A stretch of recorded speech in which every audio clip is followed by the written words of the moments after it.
Hello guys, today we're going to learn how to open in a water map, how to micro our units, and also what saves are good for water maps. Now this build order could be adjusted depending on the map and how heavy we want to go on fishing boats, right? For hybrid maps, I wouldn't recommend go too heavy on fishing boats because your opponent could be going for a fast feudal approach and surprise you with a bunch of units.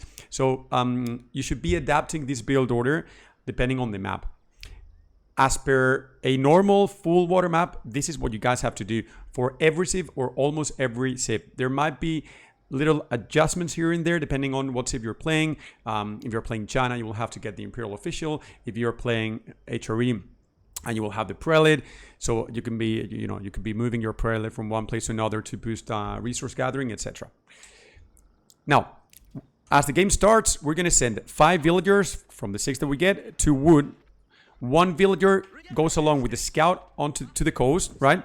The scout will have to provide vision over the closest deep fish, all right? And we have to place the dog the closer we can to that first deep fish, right? You don't want to have, imagine that the deep fish was this one, like I don't really want to have this much distance of traveling, right? I want to be as close as possible.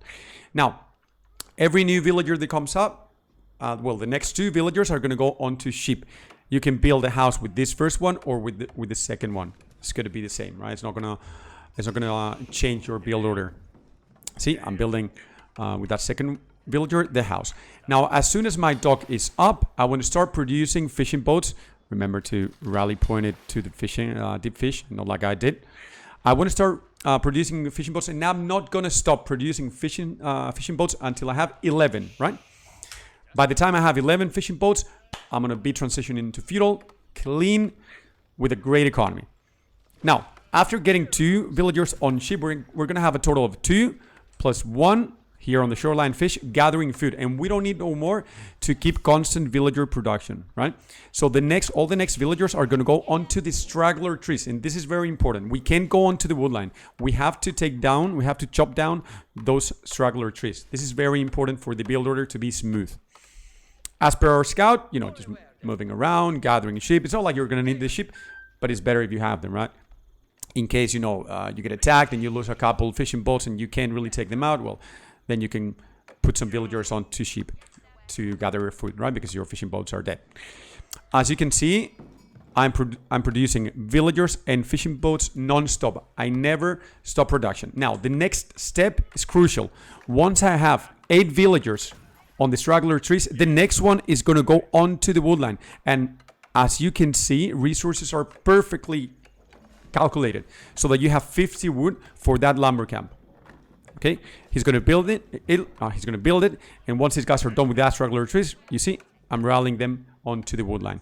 Now, as per the woodline, you're going to want to have your villagers distributed across the different trees, the closer trees to the lumber camp. You don't want to have them like one here and one over there, right? So try to at least micro them a little bit and make sure that if these guys have gone over this side, then place your TC rally point on that tree, like I'm going to do in a second, right? You see, boom. Now, again, I keep on producing villagers, and there will be a time where I'm floating a little bit of wood, and I can drop a second dock. When is that going to happen? Okay. Once we have 11 villagers, or as you can see, 11 villagers on wood, our next villager is going to go onto the gold mine. And again, look at the wood. Boom. Perfectly matched. 50 wood for the lumber camp. Everything clean. And I don't stop producing fishing boats. I never stop producing fishing boats. Now, these 2 villagers that we left on ship no longer need to be there. We can move them to the gold mine. And I like to have 5 villagers on that gold mine. You're not going to need them, all of them, for feudal. You will only need 3 to start with. Then you can add a couple more for demo ships, etc. But to start with 3 is more than 5. It's more than fine. So I'm sending 1 more for a total of 5. And you will now see how resources are starting to match for that feudal age, right? I keep on producing, and now I'm dropping a second dock. You see, because why? I have 1 fishing boat in queue. I'm not stopping fishing boat production, but I have 150 wood additional So I can drop another dock, right? Where do I want to drop that second dock? In front of the next deep fish spot. In this case, this one, right? So boom, clean. Now I'm rallying fishing boats onto this one, right? Because this is a little bit overcrowded. Perhaps you can move a few over there, right? Always try to distribute. Now, I'm almost there. I almost have my resources, as you guys can see. I only need to drop the food from these fishing boats. Boom, boom, boom, boom. And I have it. I like to age up, and this is important. I like to age up. If you can age up with 4 or 5 villagers, that's great, right? Because you don't want to be taking villagers off the resources. You want to be gathering resources for when feudal, when you hit feudal, you can produce military boats, right? With this amount of villagers, it's fine. You're going to be hitting feudal around minute 5:30, around that time, okay? Now, it is crucial that you also take a look with your scout. As you can see, I'm sending my scout over to my opponent's base. There's nobody on this map, on this game. I'm sending my scout over my opponent's base to take a look how close he is to feudal, right? Because that's very important. If he rushes feudal and gets a galley out, my fishing boats could get denied, right? So if I take a look and see that he's placed 10 villagers, 12 villagers on the age up, that means 2 things. That he's going to get to feudal faster than me, and that he will have not too many resources when he hits feudal. But maybe he has enough.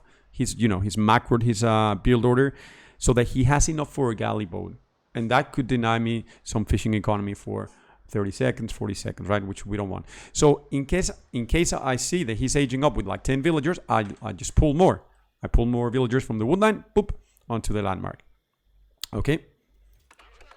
To speed up that age up. Now, if you follow the build order like this, let's speed it up a little bit. By the time you hit feudal, important, when do I stop producing fishing boats? When I have 11. 11 is the magic number. 11 is the magic number, right? From 2 docks, 11. Now, the closer I get to feudal, as you can see, I'm stacking resources for 2 things. First thing, as soon as I age up, I want to get double broadaxe right away. Boom. Double broadaxe. And I want to get either a galley or a springle ship. The other one will come up a few seconds later. So galley and springle will be popping out of those 2 docks almost at the same time, right? And I will be researching double broadaxe. Also, remember, adding further lumber camps here so that the walking distance from the woodline to the lumber camp is as minimum, as short as possible, okay? But you guys already know that because you're pros. Okay, I'm feudal, as you can see, boom, double broadaxe and a springle boat. Why do I prefer going springle boat first rather than galley? Well, because if he brings a galley, I can counter that with a springle. If he brings a springle, I got the healing from the docks, and I can even pull some fishing boats in case I need them. And if he brings a demo ship, nobody's going to do that, right? Nobody's going to bring just one demo ship, because if I had a galley, he would lose the demo ship, and if the demo ship hits my springle boat, it won't die. He needs to hit it a couple times before, so that he can destroy the springle ship. Now I'm getting the hulk, and right away, look at that, galley. So I'm gonna have a galley and a springle ship. Now, how to play on water? I'm getting a demo as well. As you can see, I'm making constant use of my resources, always having villagers in queue, and always producing military boats, right? I can stay on 11 fishing boats for a very long time. Now, as feudal progresses, I can add a couple more on gold, not only for demo ships, because they're a little bit expensive. For English, it's only 72 gold, but for every other ship, it's like 80. So not only for those demo ships, but also I want to get one villager to build a mill here, or whatever you like, and get wheelbarrow. Okay, that is very important. That's going to boost our economy a lot. Now, how to play water? This is how I play water. I have my galleys on one number, my springle ships on another number, and my demo ships on another number, right? So this works as a triangle. Galleys counter demos, demos counter springle ships, and springle ships counter galleys, right? So you basically need all three. I've seen many people just going like mass galleys or mass springle. I wouldn't recommend that. At the end, you want to be having a big ball of springle ships, 2 galleys, at least 2 galleys, to be sniping demos that come to get your springles, and demos in the back, right? Now, a micro tip here. Look at this. I'm moving my demo, right? And this is very important. Look at that. You can bait the arrows from the galley to miss. If I move, let's say that I'm moving, the galley is about to shoot at my demo, right? So my demo is moving on that direction, right? It's moving left. The galley is going to shoot like here. It's not going to shoot straight to the demo. It's going to shoot like here. So if I move my demo, boop, boop, like I'm doing here, I will confuse the galley or the IA behind the galley, and it will miss the attack. This is very, very important, especially at the beginning of feudal when you have very few ships. If you manage to micro your demo correctly, you can hit your opponent's springle ship without getting killed by his galley, right? So what am I going to do? I'm gonna get my galley behind my springle ship because I don't really need the galley to fight. My objective is going to be the springle ship. I get my galley behind my springle ship. My springle ship is going to aim for my opponent's galley, right? And if I take down his galley, nobody will take down. Nobody will be able to take the demo. He won't have another galley to take down the demo. So the demo will have free ride over the springle. That's how it works. So my galley sitting behind my springle, in case a demo comes, the galley comes out, boom, it snipes the demo. My springle ship will be aiming for his galley, and my demo, once the galley's down or pushed away, can come in and snipe the springle boat. Okay, that's all for the build order and how to micro units and how water fights work, right? Now, what ships are good on water? Before Ayubits were released, the order would be Rus, the first one, because Rus fishing boats are insanely good. Think that when these first deep fish are depleted, you have to move on to the farther away ones, right?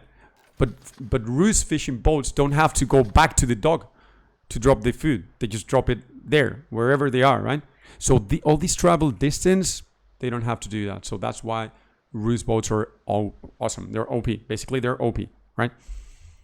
After Rus, we got China and HRE. I prefer China because HRE has the prelate and the chapel, and that's going to boost 40% your resource gathering. So if you place your chapel next to the wood line, right? Let's say that the chapel is here and the chapel has an aura up to like this, right? So these many trees will be gathered at a 40% speed. So that's really, really good. But after that, you will have to add more lumber camps and you will no longer have the buff, the chapel buff, right? So HRE is like super strong early game, like at the beginning, early feudal. But then it slowly goes down. If you compare it to China, China has, with the Imperial Official, a 20% additional drop off if the Imperial Official is supervising the lumber camp. It's not a 40%, so it's a 20% less. But you know, you can keep on adding lumber camps and lumber camps and lumber camps across the woodline, like into the woodline, and be supervising each of them. So you will always have that 20% drop off, and that's why I think China is a little bit better than HRE. I mean, they can have like different timings, right? But I prefer China. After China and HRE, I would say that the best one is English, because English have a discount over all boats, right? And not only this, but they also have this unique upgrade from Feudal. It is a quite expensive upgrade, 350 gold. This increases the range of military boats by 1. This is massive.